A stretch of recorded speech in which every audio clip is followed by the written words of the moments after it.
friends, so I'm here to finish off Vincent's tale finally. And I'm in a weird location because my mom's watching her dogs while she's out of town, so we may occasionally get a dog interruption. I've opened the doors for them, but I'm on the floor and I've been like sitting here for 15-20 minutes trying to get them used to the fact that I'm on the floor. They'll still probably come over and bug us. That's okay. I'm making an occasional Millie or Ruby visit. But yeah, finally here for Starry Night. Very excited. And I hate to like immediately start talking about stuff before I've even started playing, but this is the first shot and I already have a bunch to say just about this. Of course I do. I've talked briefly about like the painting that inspired each title so far. So to talk about Starry Night, which I think is his most famous painting, right? Yeah. That's definitely the first one I ever heard about. I think on like, I don't know, I think on Boy Meets World, they do an episode where they see that in an art museum. And actually the conversation that happens in that episode is a lot of what I kind of want to bring up, which is the feeling someone gets when looking at Starry Night, taking it away from Van Gogh's intentions when painting it. I feel like that painting really inspires either like tranquility or fear. Like I feel like if you look at that sky in Starry Night, it either looks beautiful and mesmerizing or it looks chaotic and terrifying. It can be either one. It can be a desire to find peace in this chaos, or it can be this like beautiful, the gods, like, or God, like the heavens making this amazing sky for the people below. It's two very different stories, two very different images. And I feel like what we've seen in the nights specifically, we've seen all these, all this purpose put onto Vincent's action that he did in self-portrait, without him even meaning to. That's just kind of what happened. Like, some people are calling him, basically treating him like a martyr. Some people are saying it was this big, like, that he purposely chose that person because of who his father was. Other people are saying, no, it's just chaos, it's just violence. It's a sign of you know, of how horrible our world is getting. So it's the same instance with like the same event being seen from two different points of view. And even just this first shot, hi babies are back. This looks like, I can't tell if it's like part of the door or something. This little part peeking out of each side. It looks kind of like he's got little deer antlers, but it looks like either demonic horns or the sides, this might be thinking way too much into it, the sides of like a crown of thorns. So again, either like a messiah figure or a demon. Depends on how you look at him. So far, and the funniest thing is that all of that was put on Vincent, and we've barely heard the dude speak, which I think is very funny. I feel like the less you say, the more people, especially in the media or things like that, will just put on you, whether they want to see themselves in you, or they want to see someone that can fix their problems, or they want to see someone that they can demonize and blame for things. Whatever they want, they're going to find and put on you, which is very interesting. Anyway, Starry Night, let's go.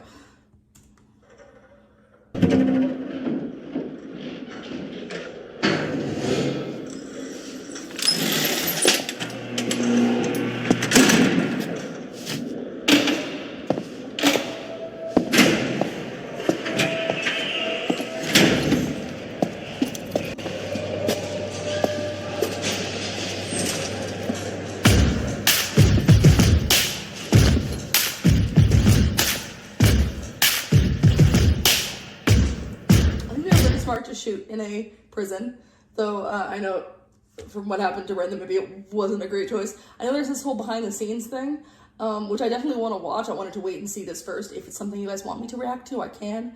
I don't know if that's very interesting to anyone for me to react to it, but know that I will watch it regardless. Let me know what you guys want from me. But I'm sorry, the clapping, I don't know why. It gave me Glee vibes, which it's very much not going for.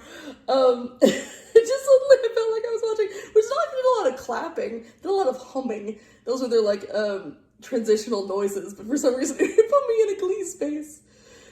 I didn't watch a lot of, I watched the first couple seasons. I can't remember when I rage quit.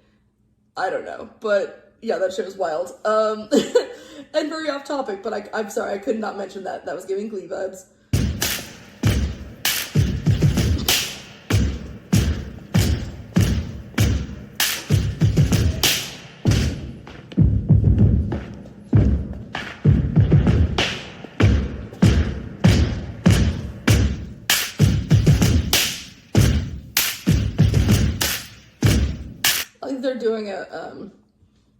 a shot of just like following him.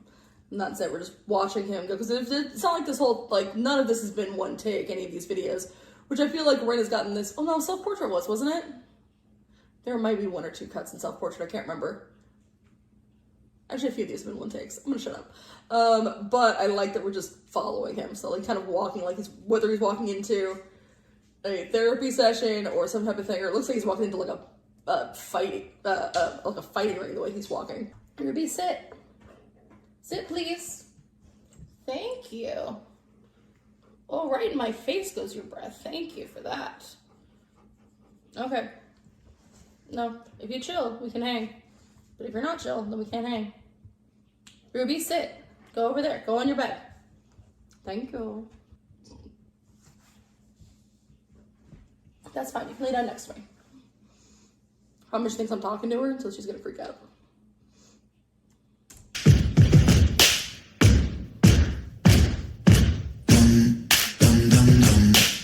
That's not helping with the glee. That really sounds like glee.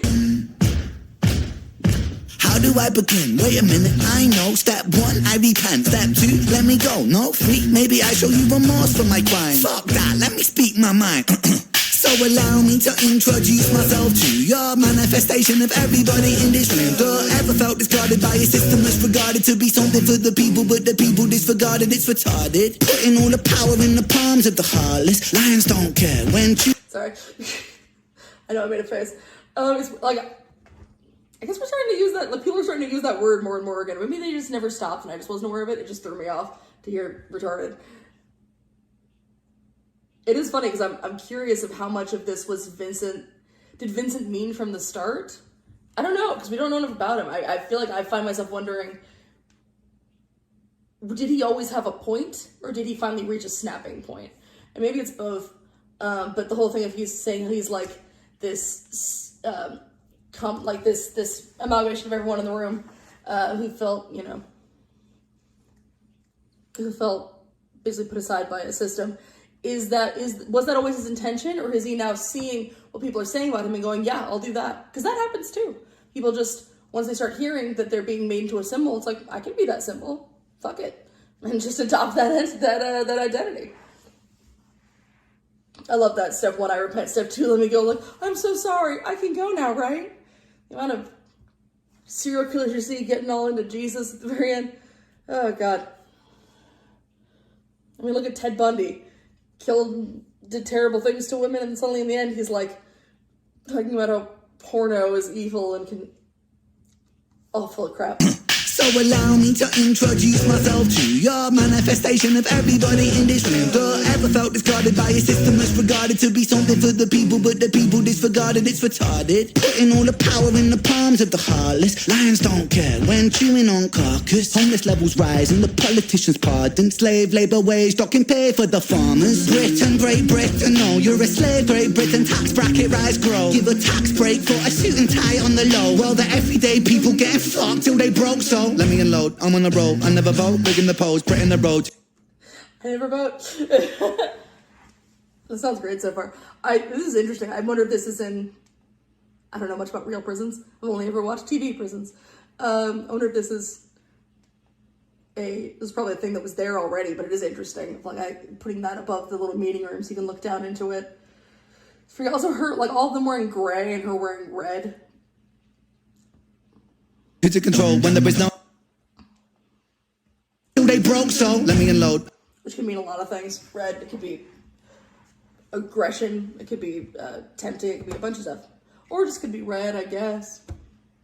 It's funny because I watched the prison stuff I've watched the most as far as like TV shows and things where I've seen the most like prison content was always either Orange is the New Black or Oz, which both have very, like, Oz is not a normal looking prison, so at least the block they were in, Emerald City. So it's kind of funny.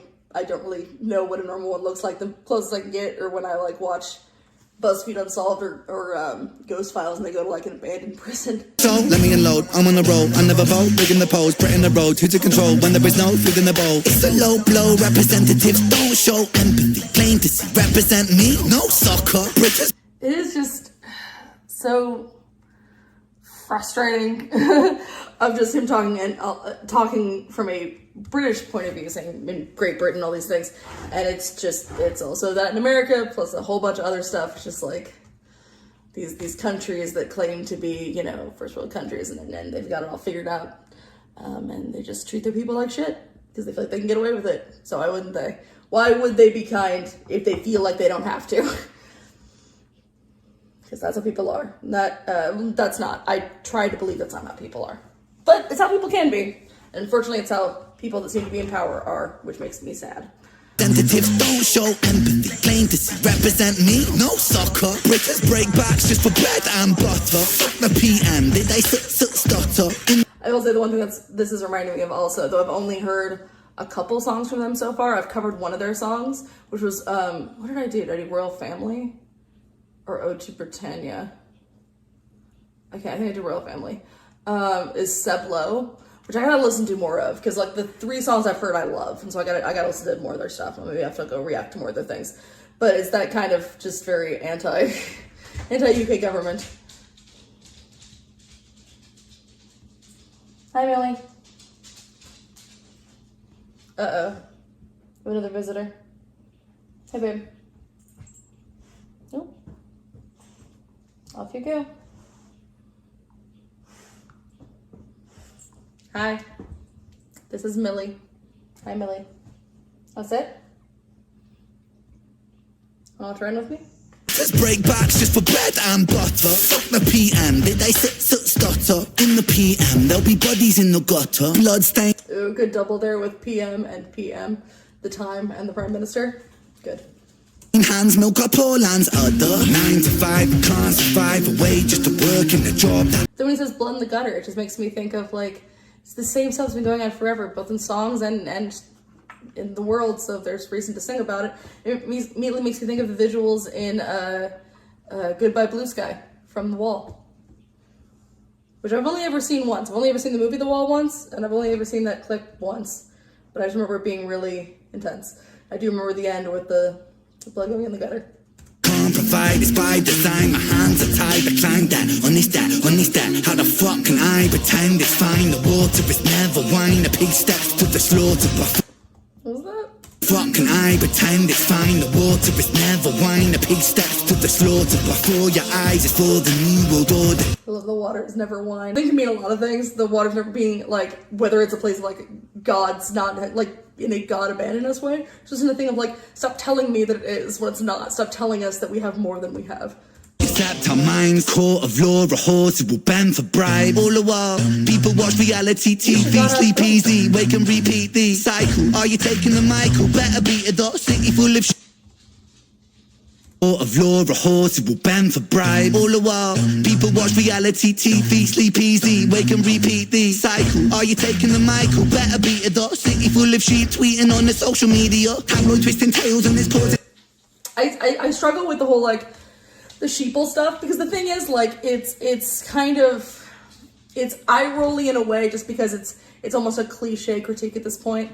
You know, like the we live in a society, people are sheeple. However, it doesn't make it sometimes not true. So it's hard to like bash anyone putting it in a song, especially critiquing society, when that's what society is like right now.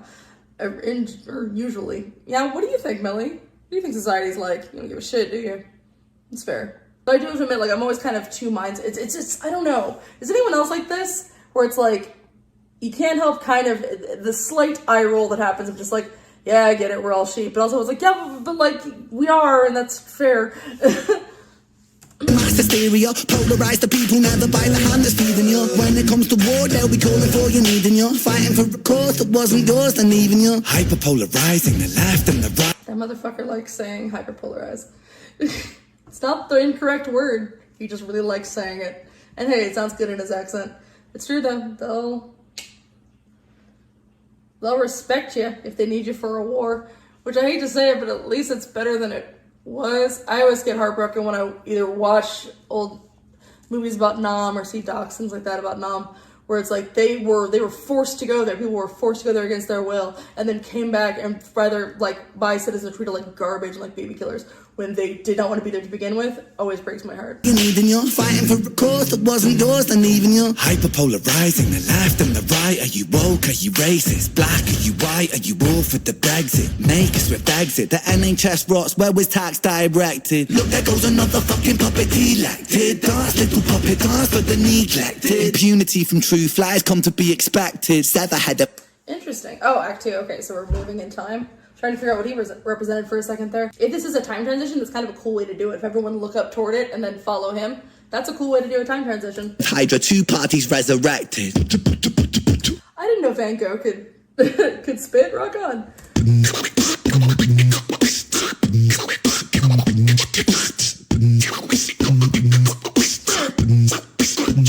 Yes, I am the malevolent, degenerate delegate. Incarcerate the truth, keep it separate. The fabric of society is dead liquor. They don't want me in the room. I'm the elephant. Let's go. Good line. So okay, so I was wrong. It wasn't a time cut. This is him all in white. We've seen him in white before. He's kind of dressed like he was in Illest.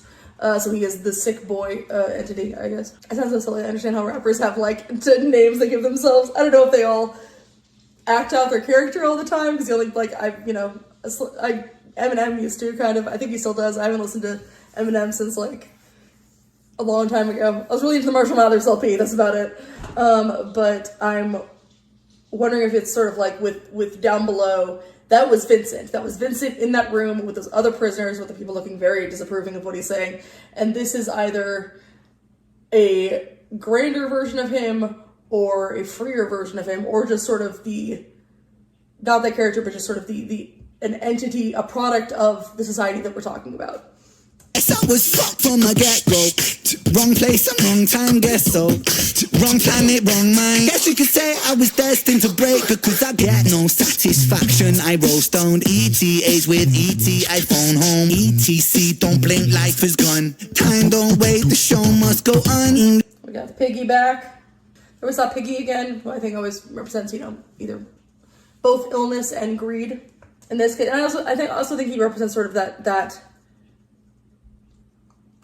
whether it's a need to stay within the lines of the system or the necessity of it. Like, yeah, it's like, no one wants to have a shitty job where you're treated like crap and you're paid badly. But if you don't have that shitty job, you can't have insurance and you can't have money that then you need for food, like that kind of stuff. That awful, it's the money game that we all have to participate in to live in society.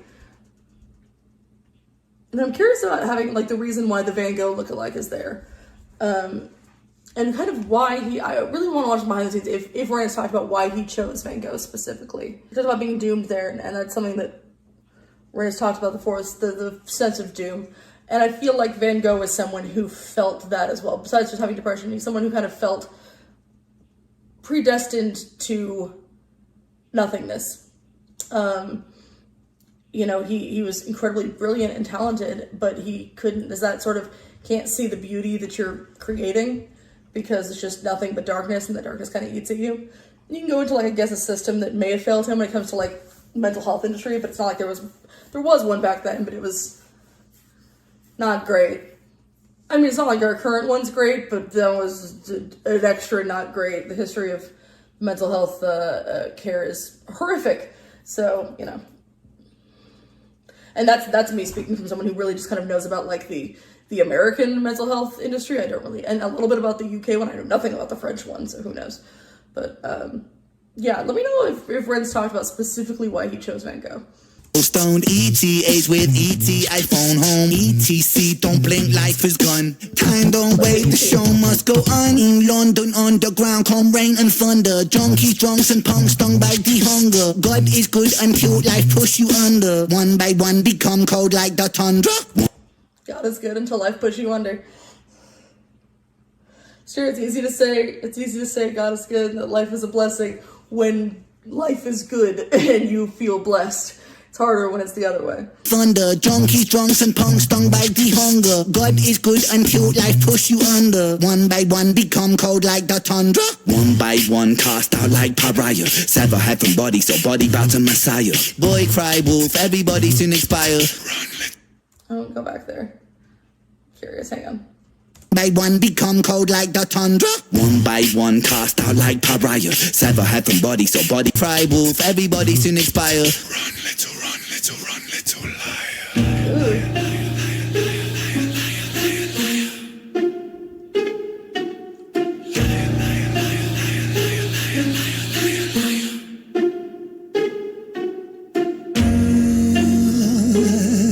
These are like the first images we got of this. I love that in the dark you can just barely see him. So scary, and there's just the lights coming in through the bars look so beautiful. You know how much I love shadows. Just like all pretty much darkness around him. Obviously his shadow in the little spotlight, but then just he's surrounded by bars, he's in a jail, but the bars above him causing it to look like even the light shining down on him is just more bars is so cool. It's like even this light, which light usually represents like hope or a way out, is just more symbols of his prison. Oh, so good. Oh, so pretty.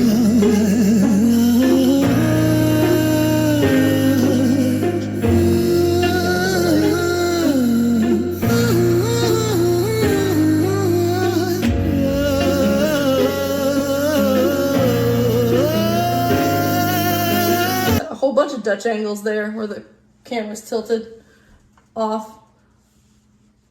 Which Dutch angles can be great if used for a reason. Sometimes they're used for no reason, but in this, where we're meant to feel like, almost like we are as off-kilter as he is, as if like that feeling when you just get off a boat or something where you just can't find your footing. It's that kind of thing. Everything just feels wrong and off-kilter.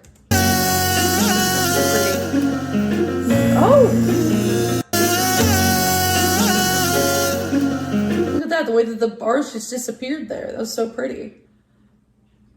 Now it's just a real life. Yeah, there's no democracy. Democracy ain't corporate lobby free for all. Democracy ain't rich boys, silver spoon seniors. Democracy ain't eating up a lie then forgiving you. Democracy ain't choosing between herpes or chlamydia. Democracy, hypocrisy, a synonym entwined. Take a baby, then deliver him, position him in line, and then imprison him, condition him in school to make him blind. After they christen him, the Father, Son, the Ghost, but not the mind. We are the I love the Father, Son, the Ghost, but not the mind. That's a good line.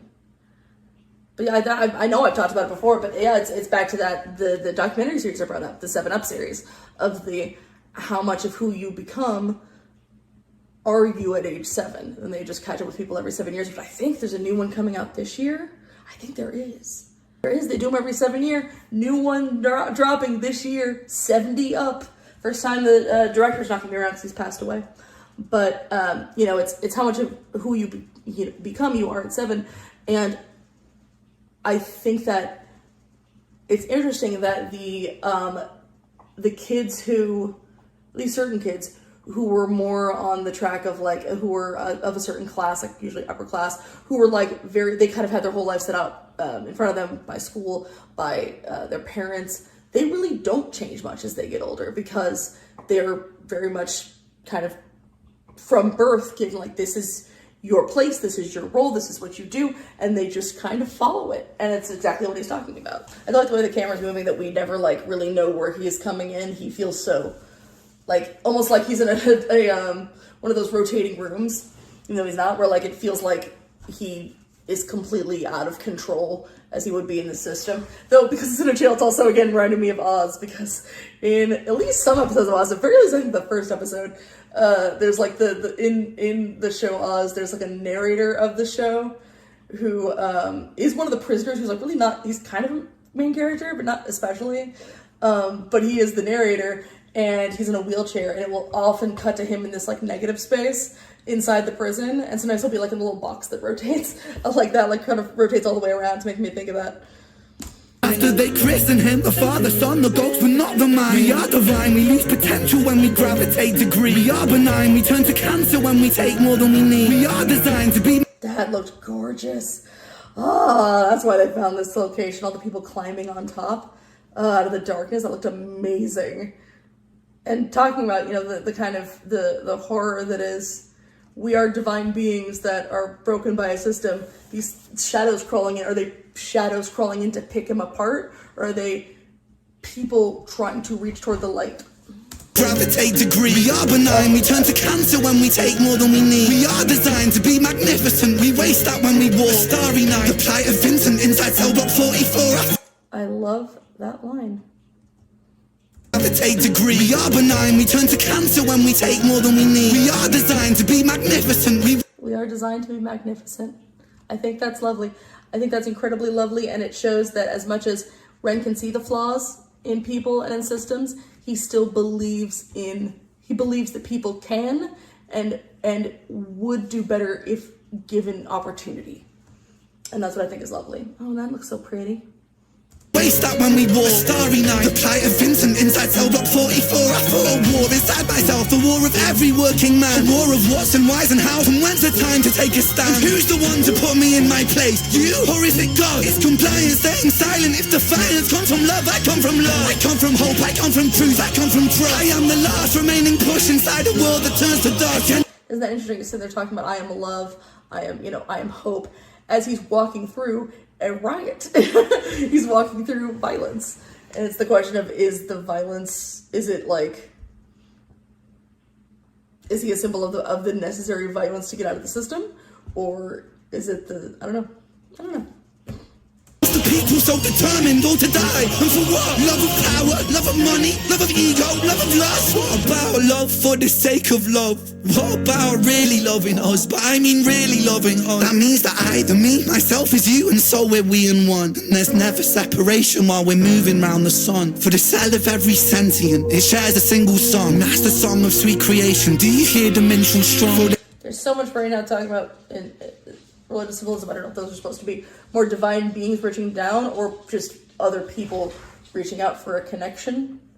And the stuff falling down, I could tell if it was fuzz or meant to be feathers, as in like sort of our divinity being cut from the things we have to do to get by in this world. This was obviously like, it was pitched as the next Tales, which it is, but feels way less like a Tales, especially this one, and more just sort of like Money Game 4, which I'm not mad about. I'm into it, but I don't know.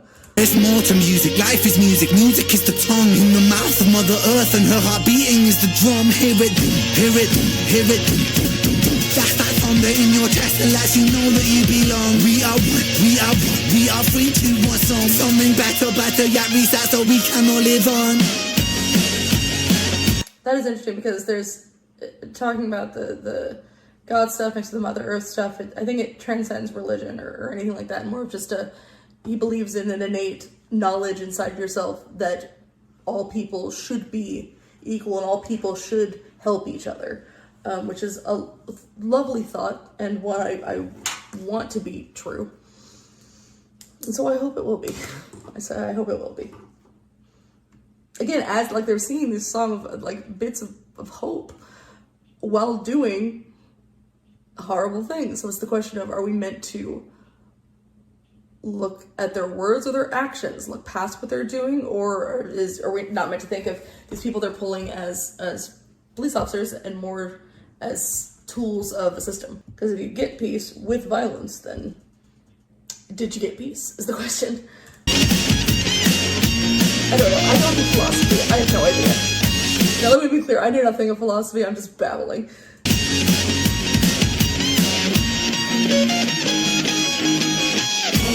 I'd say this is where Ren got hurt, probably.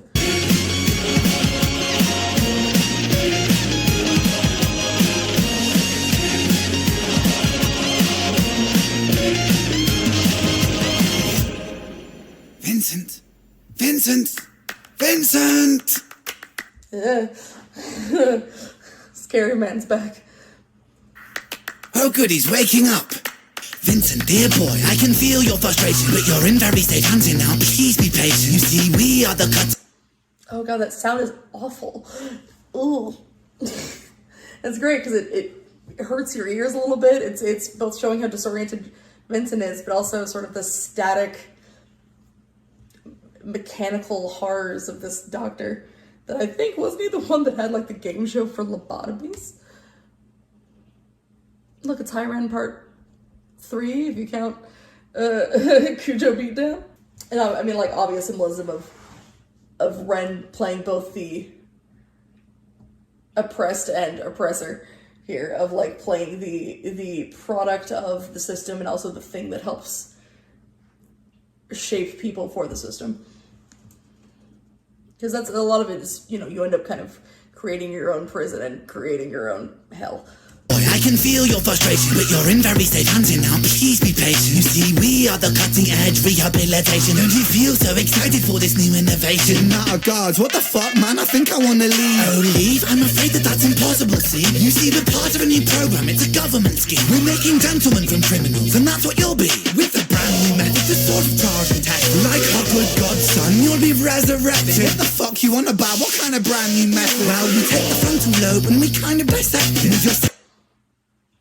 Boy loves him some Clockwork Orange. This is not Clockwork Orange anymore, just like I said, a lobotomy, or as people called it back then, what was it? Surgery of the soul? Removal of the soul? It makes you not a person anymore. Or not one that can really have complex thoughts or feel. It cuts out all that. It's really reminding me of that I'm sure I mentioned on the channel before. It's one of my favorite short films ever, and I guarantee you Ren has read it because it's by Kurt Vonnegut, who is a favorite author of both of ours, Harrison Bergeron, which is the first thing I ever read of Kurt Vonnegut. And yeah, it's about a world where it's a world where everyone is equal, and they're equal because anyone who is exceptional is prevented from being so. Like there were at one point, the two people who were the two main characters who are watching television, they're watching this ballet performance, and the ballerinas have masks on, and like the most graceful ones have weights on their feet so they can't jump higher than anybody else. The main, our narrator, I think he is like a very brilliant man, and he keeps trying to think, and every time he does, there's a horrible sound that echoes in his ear that makes it so we can't have deeper thought. It's that horrifying, like, forced equality. Augmented with our new serum injected, it's time to recorrect the parts of you we know are defect. There'll be discomfort in your cerebellum, that is expected. Hey, if progress wants a price, that's it. Guards, this one will do. Yes, this one's fine. Take him away.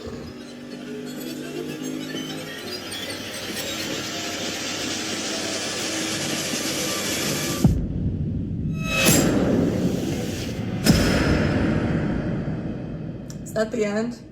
I kind of like that's the end. That's so interesting because we had that questions a lot about what reality was of the whole series, because we had that very kind of stylized thing of self-portrait where he's stumbling around and it's Vincent, but he's talking to the camera the whole time. There's that sort of disconnect of reality.